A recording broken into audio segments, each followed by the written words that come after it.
Hi, I'm Rio Ferdinand, and this is Blended. You might be wondering, like, why is Rio Ferdinand sitting there on the Blended show? Well, listen, the ladies, our wives have spoken a lot. I'm here with Sayce and Philo, and we're here to take over. This is the Husbands Takeover. Yes, Am I right? We're here, man. Yep. And because it's Father's Day, this is a special edition, all right? So listen, stay tuned. We're going to run you through this.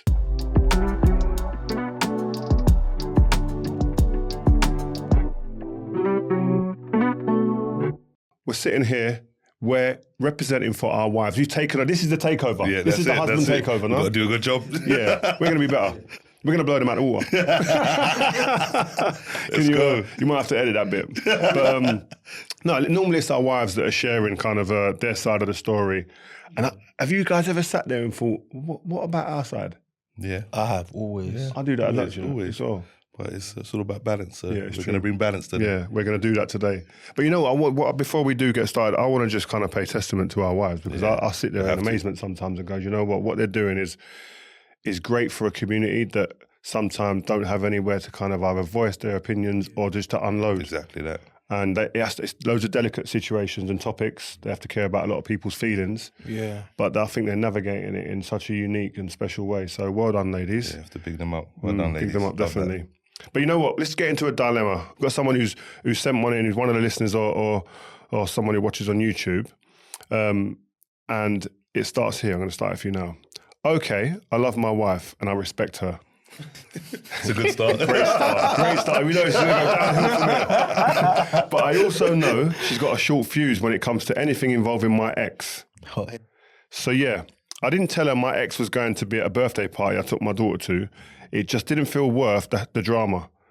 The shit has hit the fan because she found out, and apparently I was hiding it from her.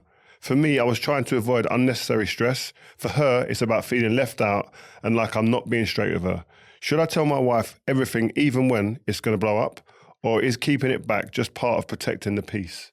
It's about to blow up. Hey, that's a tough one. That's a tough one. I think the younger me says, I would have kept it to myself just to keep the peace. The older me says, tell her everything. Yeah, I think you've got to tell her everything because the worst thing you can do is hide it and then she finds out. Yeah, especially she said that she's a hothead, yeah? Yeah. Yeah, then... From that alone, you got to just work it properly. innit? Yeah, you have to. Do you know what? I think there's obviously there's going to be different ages of people listening to this. And I think, like you say, I think it's an important point that when you're young, as men, I think we find it harder to communicate. Yeah, 100%. So having that conversation, I just would have thought, thinking about my younger self, I would have thought, that's just drama I don't need. Yeah. So what I'll do is I'll just dance around it a little bit, a little white lie. Yeah. And hope she don't find out. But if she does, it's only a white lie, it's going to be cool. Not realising that that's a break of trust. Mm-hmm. You're putting your woman on the outside of the circle now. Like there's so many different dynamics or things that she can think of that will go, this is wrong. But us as men, young men, never consider that, innit? No, we don't. And I think those white lies become bigger lies, you know, and that's the thing, you get into bad habits, and that's sometimes the problem, you know. You have to be upfront, but I think as men sometimes we just, as you said, don't want that drama. And we try to avoid that, but then we have more drama by not being, upfront and forthcoming. So sometimes I think we just gotta, you live and you learn. You know, as I said, when we're younger, we make stupid decisions, because we feel that we're protecting ourselves, which is a selfish outlook. But sometimes we have got to think outside of ourselves, which is often difficult, when you're that age. But I think about when I was young and, having my son and trying to keep the peace, it just caused so much more problems, man, and a lot more stress. So I think for us, it's a situation of collateral damage, because when you're younger and you do decide not to tell the truth, when you get older with the same partner, it turns into a situation she will never trust you. And as we know with women, they're very delicate when it comes to trust and gaining trust. So I think you're right, Rio, in regarding communication. When we were younger, I feel like communication is something that if I had my way, I would have been much more better at communicating. And I think a lot of men struggle with that. But going forward, as an older, communication is something that I think we can all say that we've done well now. Yeah, I'd definitely say that because I reckon I only became a good communicator probably a year after I met Kate. For real. I was a horrendous communicator. It's weird because in my profession as a footballer, Yeah, that's what I was communication is one of my biggest Even traits. the interviews after I'm the game, the loudest guy in the room always on the pitch. I'm so loud. And the communication is like, I bang on about it to any young player, everything. I used to always talk, And it comes to my relationship, I just never really talked. That's crazy, you know. I think, there's a different level of communicating to a woman than communicating to a friend or family. There's fear involved. Don't get scared. The wording has to be right. You're treading on eggshells, isn't it? So that's crazy. Like a world-class footballer struggling to communicate, off the pitch. You can shout to 11 men on the pitch. Yeah, easy. 12, 13, the whole squad, you can shout and shout and shout and be loud and confident with it. And when it's because, do you know what it is? Because I never saw probably great communication in my house. I never saw my mum have great communication and then solve situations. They might have done that, but I wasn't present. Yeah, exactly that. So I weren't seeing examples of it. And so, and also talking from a loving standpoint as well. Like I never saw that a lot in my house to be able to replicate it. Yeah. So I was it was almost like I'm in the unknown. So in my changing room, I'm seeing leaders growing up. Yeah. I know what to move like. I know how I'm taking the good bits, the bad bits, etc. But it's really important, I think, and that's why I think we stress now as a household that we have to show different elements of emotion and communication skills, etc. To give them a good start. No, I agree. I'd say the same. That I only became a good communicator once I met Nathalie. You know what I mean? I think I think about previous relationships and how I communicated, and I thought that I was communicating effectively because I'm a direct communicator, like you, like playing football, like communicating to 11 men on the pitch, telling people what to do is easy, but and even in pressurized environments, but there's no pressure like when you have to communicate with your woman. It's just one-on-one, and sometimes like you might say or do the wrong thing, and I feel that you have to be used to being outside your comfort zone and keep pushing yourself, because that communication will allow you to experience a relationship which you've never had before, and I'm just assuming that's what you've got with Kate now. I've got that with Nathalie, same, and I assume the same for you. But I have a level of communication and respect now with Nathalie that I've never had, in any other relationship. But you have to work at it. You've got to be consistent. Even in the moments you don't want to show up, you don't want to talk, and you feel like you just want to be stubborn and revert to type, that's when you've got to push further, and just push yourself. So just be uncomfortable all the time, and not be in your comfort zone, because you're never going to grow as a couple. And have you ever like said like, no, I didn't lie. I just didn't say anything. Like that. Something along those lines. The same thing, right? I think our women, they interpret that as something like it's the same. Like if you knew and you were aware and you didn't tell me, then you don't trust me enough. You don't trust me to deal with that situation or to give you a response. But obviously, going back to the scenario, the lady's a hothead, but why is she a hothead? And I think we've got to question that. So you've got to understand your woman as well. Yeah, of course. You understand who you married. Yeah. Because like you say, if you're married to a hothead and you know that she could flip at any time, you've got to manage that by. I think you've almost got to over communicate to make them feel nice and feel comfortable. Because there's also it's understanding the person you're with, their history. Yeah, which is massive. You know what I mean? That's massive. Has that been a thing for you where you've had to look at things before and go, actually, no, that's got a step correct there because of X, Y, and Z? Yes. So with me, communication, I struggled with uncomfortable conversations, and I'm comfortably married for 10 years now, and throughout that 10 years, I've gradually learned that uncomfortable conversation has to be had. How have you learned though?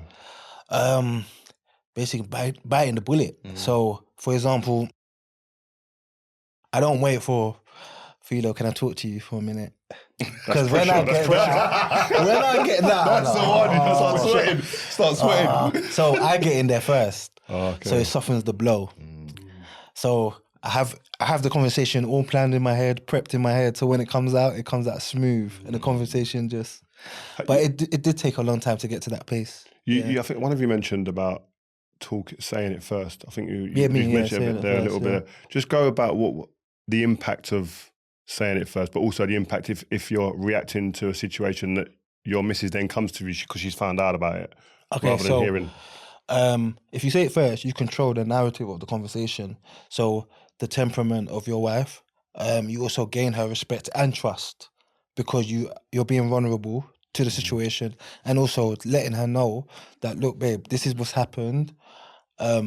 I'm coming to you in a place where it's happened or it's going to happen, and I want to be the first one to tell you. Whereas if you don't tell your wife, you start even getting accused of things that might not even be that. Yeah. So I feel if you don't tell them, they start looking for things that might not even be there. Yeah. Like they start searching things out and start questioning a lot of stuff, and then you sit there and start going, and the natural reaction is to go, oh my God, you're blowing it out of proportion. That's my favourite, used to be my favourite one. You're doing too much now. What's it's going not on? that deep. But you got the maturity allows you to think back. Sometimes, and even me to this day, in the situation, I can't think back in that time, but then give it a breather, and I think, actually, do you know what? Yeah. It was my actions at the beginning that got us here, and then she has a right to overreact, and I think. Which But is only hard a to mature do. man can think like that. Yeah, which is hard to do. You know what I mean? It's hard to do when you look at yourself and take responsibility and be accountable in those situations. That takes practice, you know what I mean? And you have to be humble in those moments when you know that you're wrong. And I think, like you said, vulnerability, that is important. Like, we're not used to being vulnerable. You know what I mean? Even with previous partners, potentially, like being vulnerable meant that you might be exploited in different ways, or you might be looked down upon. So sometimes being vulnerable, I still find that difficult today to be vulnerable, because those moments when I'm vulnerable, I want to be understood, but sometimes people don't understand you in those moments, but your wife will, because she knows you, you know. And I think now I'm more comfortable to express how I feel, you know, emotionally, or if there's a situation which I think might be tricky in relation to something like this, and I might communicate that. And I think that by doing that, you build that trust, because as you said, you're going to them first and you're saying, look, I don't want anything to blindside you. Do you know what I mean? Because that's not nice for us to feel. So why would you want your wife to feel that way? And I think it's important just to, as you said, deal with things head on and think about how you're going to not control the conversation, but how you're going to approach it so that you can compromise and meet in the middle. And I think, like what you said as well was really pertinent, like around what it was modeled in the household in terms of relationships and how communication was or wasn't, you know, present in the house. And I think that's a really, really important thing to really understand, because when you experience certain things, you replicate, like you said, what you see. And sometimes when you see the dynamic, you know, I'm from Jamaica and Barbados, and you see it in many households where people potentially just don't know how to communicate, and they scream at the tops of their voices, and you're like, oh, that's how you do it. Okay, cool. I'm going to do the same thing. Or they just avoid it. Yeah, exactly. This is it. No, it's a serious thing, because I'm from Ghana, and you saying that, I was just thinking about when my parents were alive. I never actually heard my dad say to my mum, "I love you." Same. Yeah, and I just think to myself, wow, like, growing up, and I've got girl children, and I always emphasize to them, "I love you." Yeah, massive. Always. But you know, the mad thing is, you go one of two ways.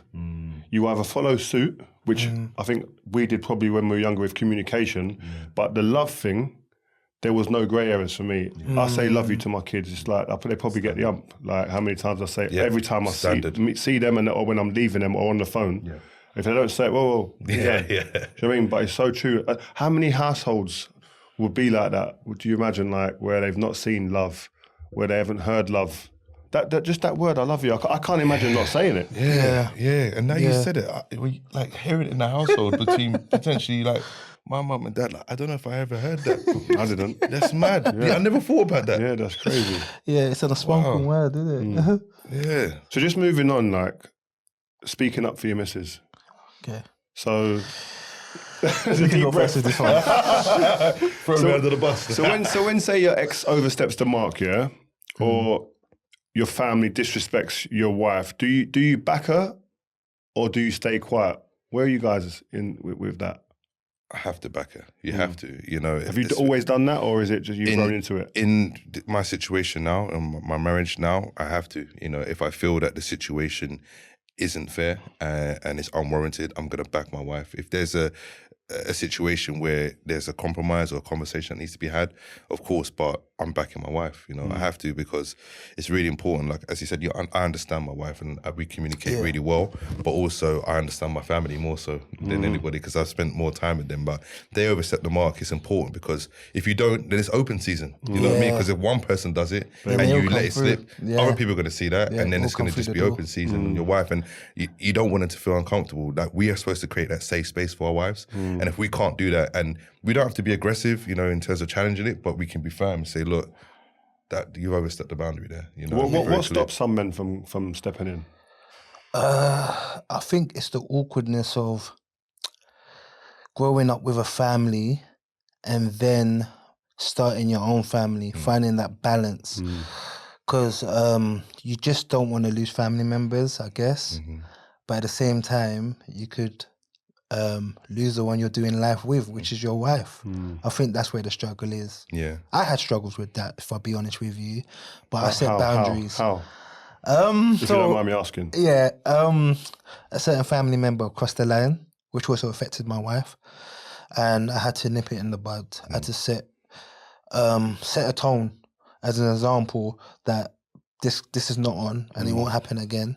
A phone call was made, and I was very blunt about it, and yeah, we move forward. That's you have to do it. It's got to be done that way. It's got to be done that way because if you, as you said, it's difficult, you know, because you are one way with your family. You've grown up a certain way, but also when you do find the right woman, she will also notice things that are, you know, things of a cyclical nature with your family and be like, you know what, I see where you get that from and why this happens in our home. And when that's challenged, you're challenging your whole worldview and you think, you know what, I understand now why I do this and why I might communicate with you in a certain way because this was normalized growing up with my siblings or parents or whatever it may be. So sometimes being uncomfortable in that moment, and it feels like an attack sometimes, but you have to understand that when you've got the right woman, which I know we all have, they're going to say things which are going to make you uncomfortable, but also challenge you to be a better man and a better husband, a better father, a better brother, you know what I mean, son. And sometimes it's not easy to really hold that mirror up to your partner, say, look, this is why you do certain things. And I think that's you know, a good woman will always do that for you. And I found that that's been a challenge. And I think when I was younger, I didn't understand that. So I would literally back my family. Because they were the ever constant. You know what I mean? You're coming into this. So like thicker than water. Yeah. It's all the time. It's weird because I was the same. When I met Kate, I was kind of, again, like, because you play football and people look at you and put you up in the lights and people think that you're strong in every sense of the word. But like, I used to just move away from any conflict outside of the game. Like I didn't have time for it. Didn't have the headspace. Didn't want it. But it led for me to allow people to behave a certain way that was acceptable before, but when then you have a wife and a new partner, it isn't acceptable. And like you were saying, you made a phone call. I couldn't do phone calls. I want to be in your presence. I grew into that, and through Kate, really, it was going, no, I need to be direct. I need to see your eyes and go like, bang, this is the situation. And I had to do it with a couple of family members, a couple of friends as well, because like you say, if you don't set the tone, then everyone, especially with there's particular people in your family or your friend network that if they can do it, everyone can do it. You know what I mean? And or you've got to go to the most powerful one in that group. And so he reverberates to everybody else. That's it. Yeah. So, and to be fair, I can say it now because it was my dad. But he was in protective mode. Right. Of me and the kids because it was such a vulnerable time, new partner, etc. But I was like to my dad, listen, it ain't about like, don't affect her. Just be there for me. If things don't work out, which relationships can happen, then just be there, innit? But don't affect her which affects our house. And my dad now, I think we just needed that conversation. And I think for everybody, when you're listening or watching, I think having those difficult conversations, when you come out of them, you always feel better. Yeah, always. Do you know what I mean? Yeah. So even if the other party doesn't. But again, it's about that, you know, you have to get off your chest and express it. And I think that then you understand who's actually for you and your partner and wife, you know, and your family, because some people just can't, unfortunately, some people can't bear to see you progress and be happy, and unfortunately those are the people you don't need that energy around you. And that sometimes it's very difficult because sometimes it's the closest people to you, and then you're just like, oh man, like how do I deal with this? And if you don't, it just builds up a situation which is now something you can't even influence. Whereas if you nip it in the bud, like you said, you just got to do it and deal with it, you know. So have you ever chosen like silence over honesty in any situation just to avoid an argument? Because I think it happens, man. When you say honesty, you mean like saying what you feel in that moment, or saying this is the situation and that's out of order, or you're just saying like... Yeah, I think for a situation, like, have you ever thought, you know what, I'm just going to let this one slide just to avoid the argument. Don't need to stress or drama at the moment. I think I have, but I think I've done both. Like, I'll stay silent for maybe 2 days and then again. 2 days.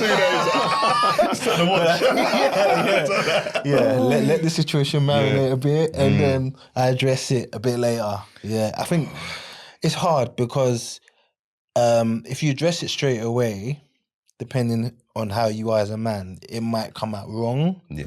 So I do think there is room that you can kind of just step back a bit, evaluate, and then come and address it later. It's real maturity there, man. What I will say is that if you don't address it at all, that's when it becomes a big problem. Yeah. Because then you get comfortable with that. Oh, I like this space. I'm not going to say anything. No. And then before you know it, you're muted. Yeah. Yeah, so... See, I struggle, man, because if I see something, if I see any sort of injustice, I've got to say something. But like you said, you have to have restraint sometimes. But I think if I say it out and say, this is the boundary, you've crossed that boundary, and then you continue to cross that boundary, then I'll just be silent. And that way I'll just withdraw. Like, and that's really like important. Like you have to be able to do that and distance yourself, no matter how close you are to that person. If they're not willing to meet you at this point where you have a discussion or even want to compromise and understand, I just haven't got time for it anymore. Because I've put my cards on the table, and if you're not willing to do that and willing to really sit in that same kind of behaviour, or I haven't got time for that. Yeah, the worst thing is when you draw a line in the sand and go, listen, guys, this ain't on. Yeah. There's the line. I don't want that's not cool. But you consistently see people putting their toe over the line. Yeah. And you're like, are you taking the mick? Or They just don't care. Yeah, exactly. So then nothing. It's true, and it's hard sometimes because that relationship sometimes can impact your family and impact the kids that are involved. But so I think a bad relationship is worth getting rid of for the kids. Without doubt. I mean, that's a no-brainer. Like now we can say that now, you know, but in hindsight, like when we were younger, we didn't see it that way. But that's experience, and unfortunately, you grow through what you go through, and a lot of people don't give it that chance to grow or want to be honest with themselves. And that's another thing as well. A lot of people are not honest with themselves. So when they come to a conversation, they're not coming from a place of integrity, and you can't deal with that. So going back to the dilemma, have either of you had to set boundaries with your ex? And tell me how that situation's gone. I know, again, delicate situation because people will be listening and hearing. It's wafer thin, bro. Wafer thin. You know what? Oh, man. I go back to the beginning, obviously my son he'll be 19 next month. And in the beginning, when me and his mother split up, then I was in another relationship. I didn't know how to set any boundaries, man. Like, it was literally because I wanted to see him. I wanted to make everybody happy, basically. And that was probably one of the most stressful periods of my life because I had no control, man, like, because I didn't exert myself in that situation and have clear boundaries. And there was so much emotions flying around, and it was so difficult. But then when I started to implement those boundaries over time, obviously you get pushback, and then that causes problems, and I had to be consistent with that. And over time, you do get that respect, from both your partner and your ex.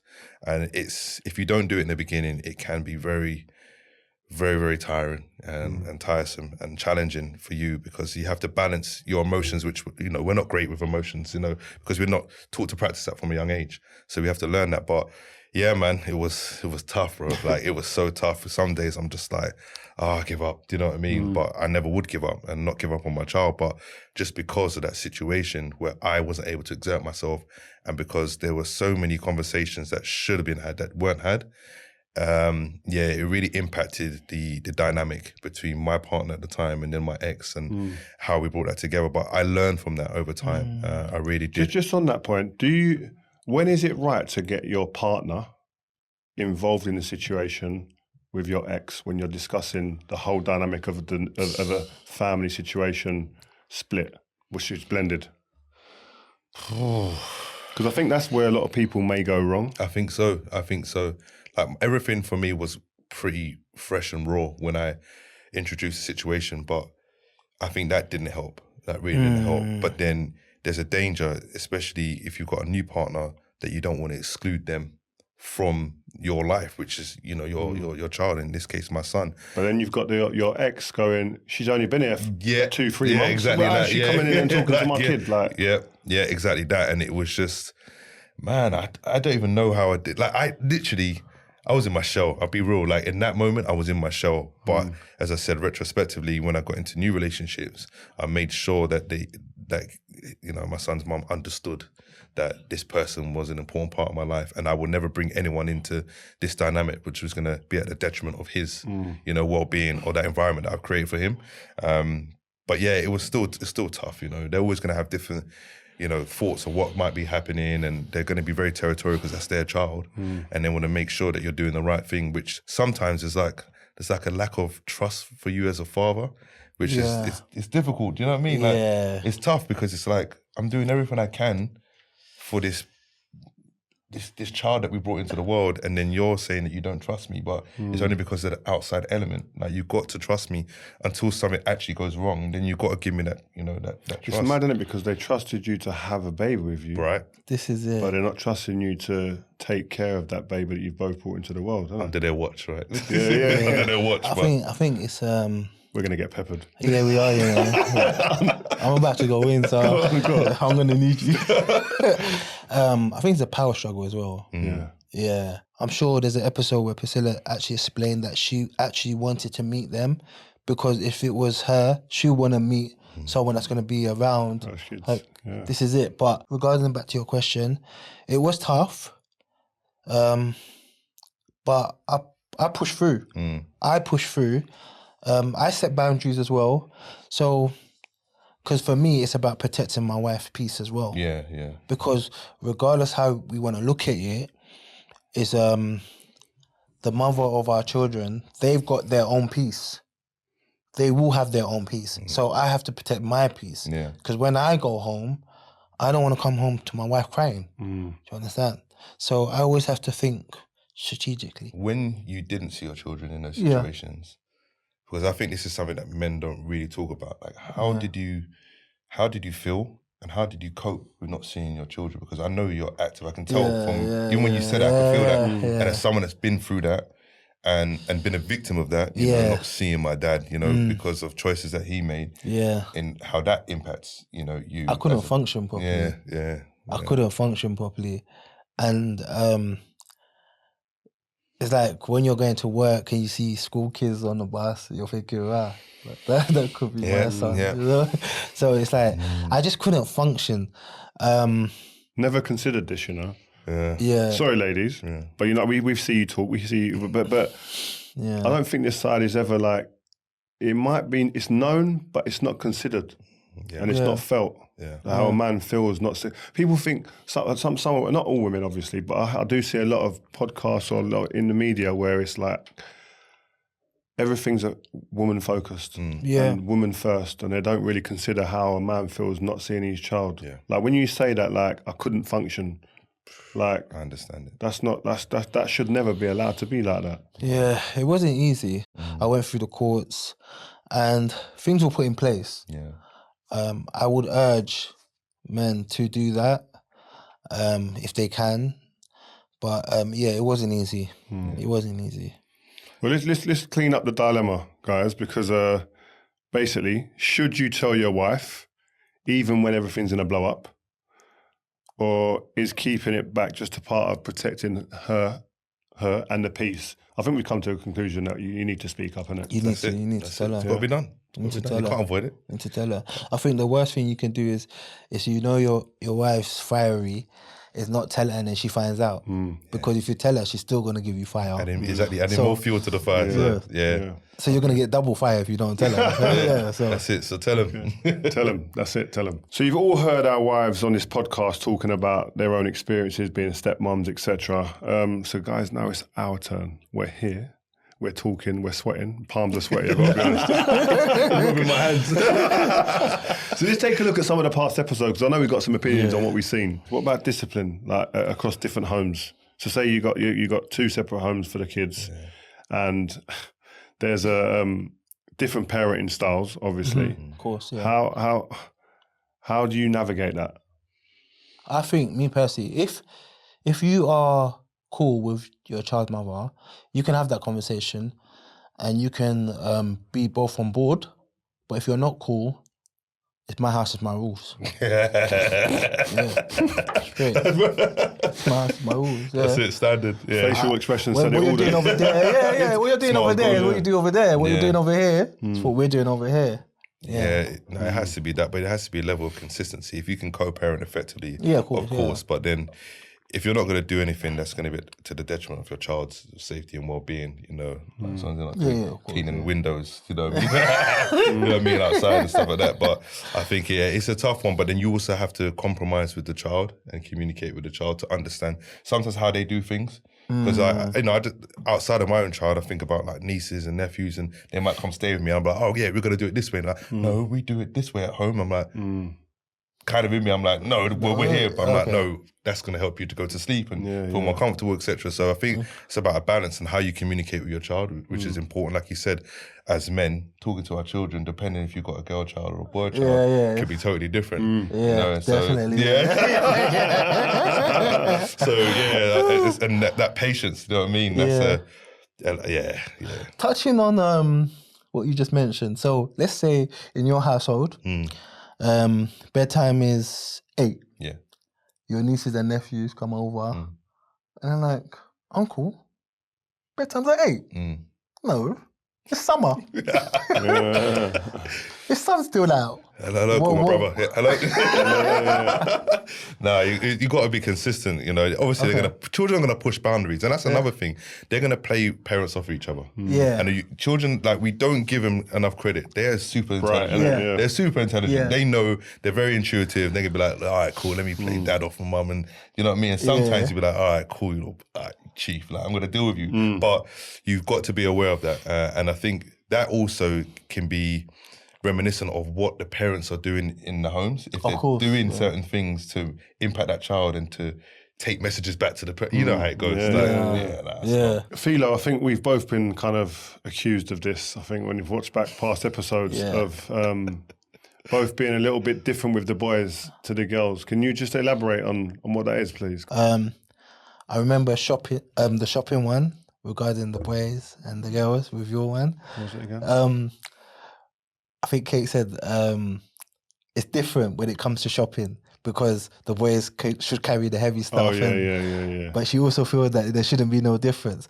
Why though? Or do you agree with me or not? I agree with you 100%. There's always a difference. There has to be a difference. You have to be. I believe when you are teaching a young boy to become a man, you're teaching him to be a protector, teaching him to be a leader, you're teaching him to be secure within himself. And I'm not saying girl children shouldn't be taught, but what I am saying is that it's a different level. So there's more of an emphasis, isn't it? Yes. So with girl children, I emphasize on saying I love you, paying attention when they tell me about their day. These are the things that I feel that young girls need, and they don't search for it outside when they get older. So there's difference, but in a way, it's still the same. But do you also think that you're both, as far as setting the standard for the kind of man that they're gonna want and have in their life down the line? Yeah. Now I am, Yeah, no, that's now more so than ever in my life. I want my daughters, especially, and my sons actually, to be honest with you, equally, to see consistency in the household, to see affection, to see love, to see communication, because I think I want my sons to be like that, but I want my daughters to expect that from a partner, because I don't want them just going and accepting second best, and I've never thought like that until Tia got a bit older, and I know that she's looking on and she can be impacted by my actions.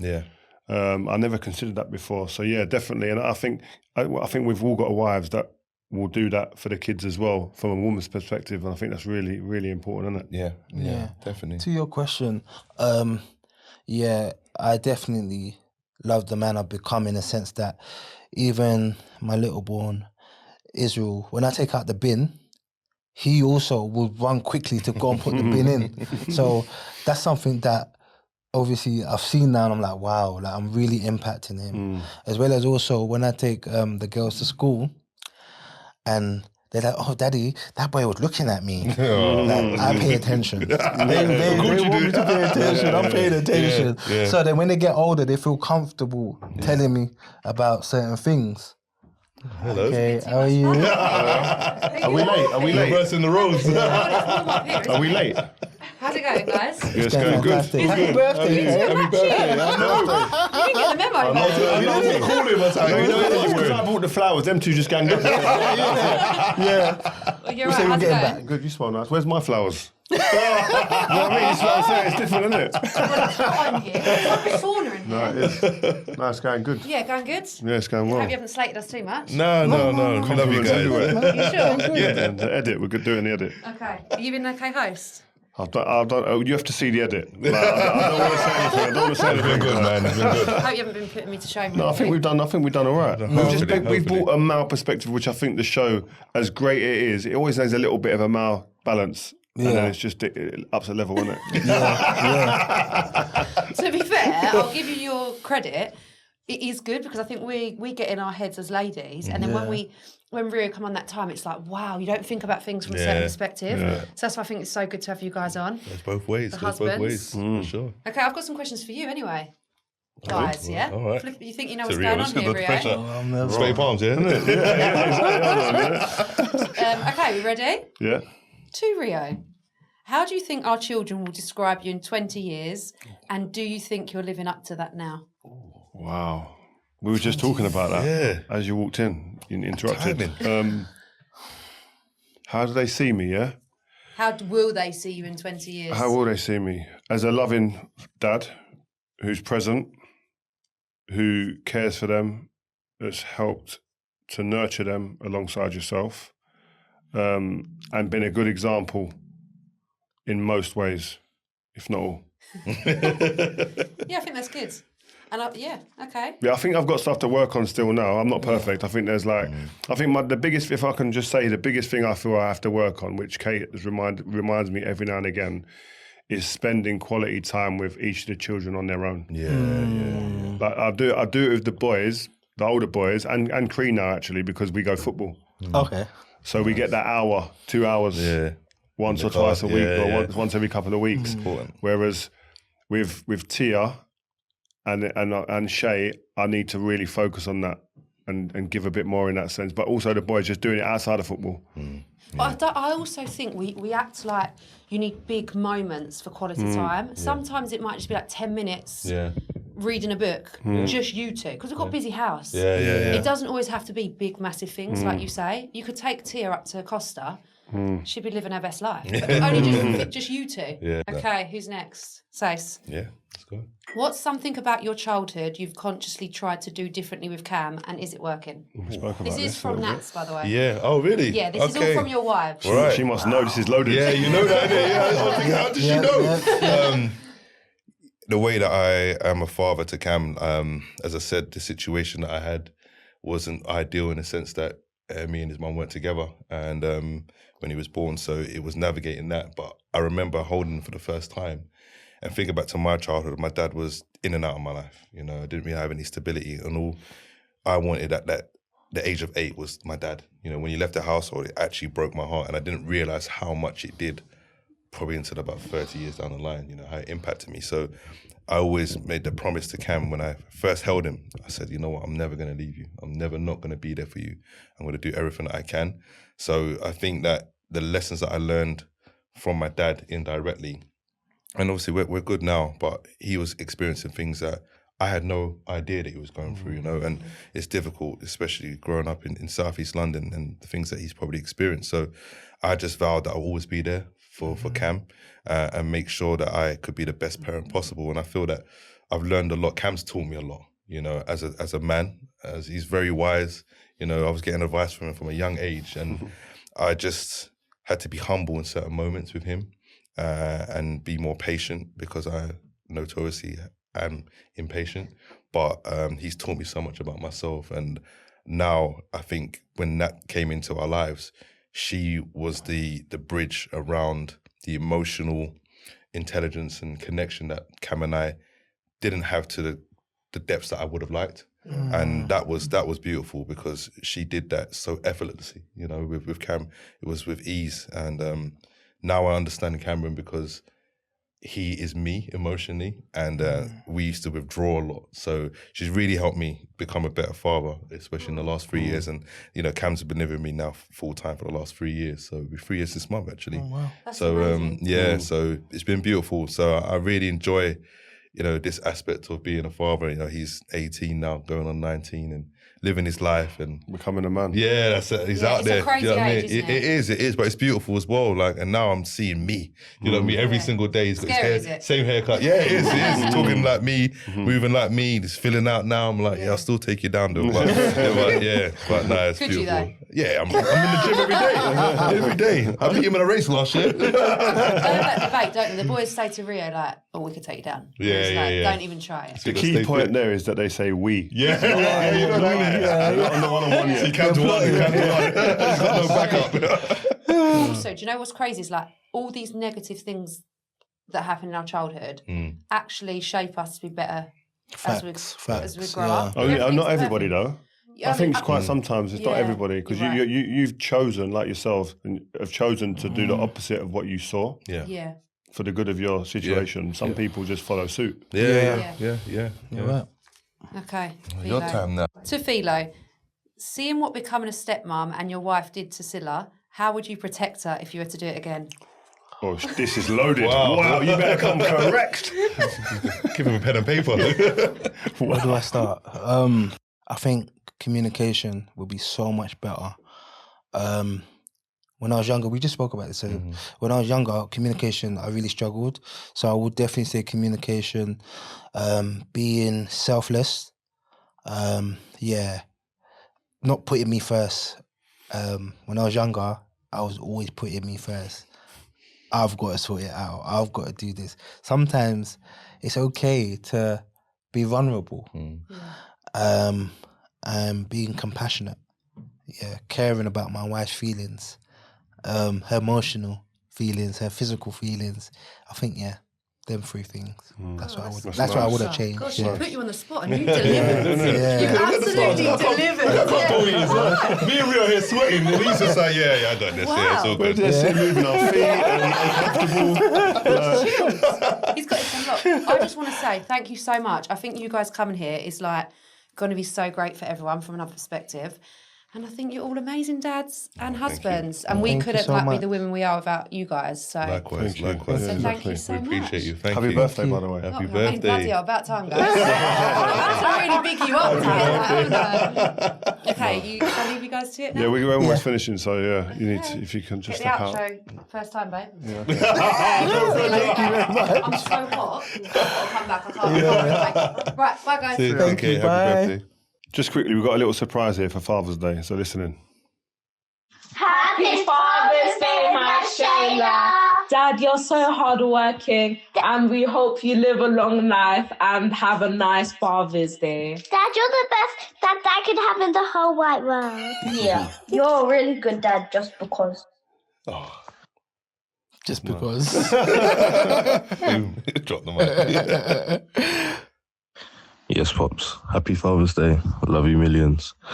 I just want to say thank you for showing up for me all of my life. You know, not everyone gets to have that pleasure of having a dad through all of their experiences in life. So I just want to say I appreciate that. And I may be your only biological son, but we all know that you've got multiple children in the community that you look after and show up for day in, day out. So I just want to say a big thank you for that as well. Love you. Nice, that, isn't it? Oh, man. Nice, man. This guy. Sounds like you as well, isn't it? You I said know, that. man. Nice, man. Oh, man. It's a deep like voice, Cam. boy. That's a very deep voice. Nice. Hi, Dad. Happy Father's Day. Thank you for everything you do for us. We love you so much. Bye. Hi, Dad. Happy Father's Day. We love you what we do so much. Bye. Yes, Dad, the big man. Happy Father's Day. Hope you have a good day. Hope you make you feel very loved and special as you deserve it. Love you lots. Happy Father's Day, Dad. Thank you for everything you do for us. You know, what a man you are. What a true gent. What you know. a true He is True the guy. gent. Funny. The big He's a true gent. Lots of love. See you soon. Shay, Say Daddy. Daddy. Say happy. Happy. Fathers. Bye. Say happy. Happy. Fathers. Parents. Day. Day. Love you. Bye. Oh, that's Your sweet, boys man. sound like you as well, man. Mad, man. Isn't it? Wow. Getting big. It's amazing. Oh, wow. Yeah. That was wholesome. Yeah, it's Yeah, nice. man. It's a nice way to go out, man. Yeah. But first, I want to say a big thanks, guys, because I think it's important that men get to speak up as well. I think our wives are doing a commendable job. They are. With this and just kind of getting it out to the masses to see, and just, again, people feeling vulnerable but just navigating their way through the really tough situations. And I think having those real honest conversations on the Blended Podcast, I think we need to make sure that people make sure you hit the follow button, subscribe, tell a friend, and give this to somebody and push it to somebody that you feel might just need this to push them in the right direction. So stay tuned for many more of these coming. I want to do this again, do you? Yeah, I'm up for this, man. As long as they Why think not? we've done all right, Love this, we'll be back. Yeah. So we might be back, Yeah. just depending on what they say. Yeah, man.